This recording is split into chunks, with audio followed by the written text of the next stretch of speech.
Le Maroc accorde une grande importance aux actions de la société civile en faveur de l'environnement.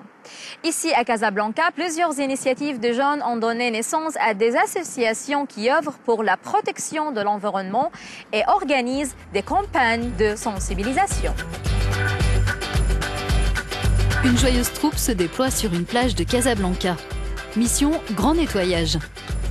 Depuis sa création en 2010, l'association Bari implique le public en menant des opérations de ce type au Maroc et collabore avec d'autres acteurs. Aujourd'hui, en tant que jeune Marocain, je me sens responsable par rapport au futur de notre pays. J'ai fait ce projet parce que j'en avais marre de grandir dans une ville qui est polluée.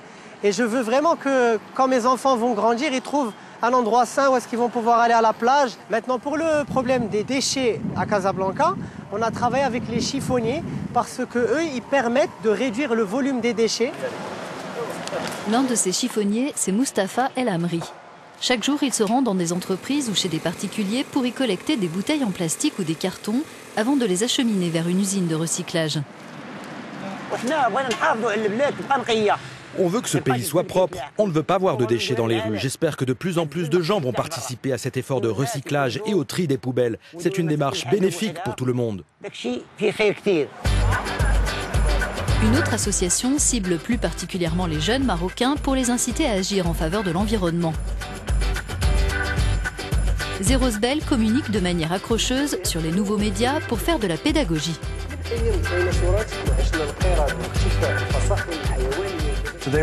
Aujourd'hui, le Maroc doit relever de nombreux défis environnementaux. Et pour nous, l'un des éléments clés consiste à faire évoluer les mentalités. L'idée, c'est de créer du contenu qui soit accessible à tous et de donner la parole aux jeunes.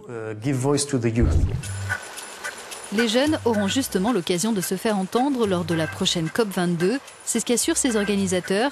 La conférence sur le climat se veut un lieu d'échange entre la société civile et les gouvernements.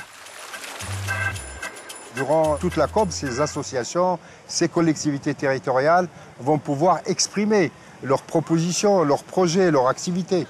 Elles vont pouvoir négocier avec les gouvernements, interagir avec les gouvernements, essayer d'influencer les décisions de la COP.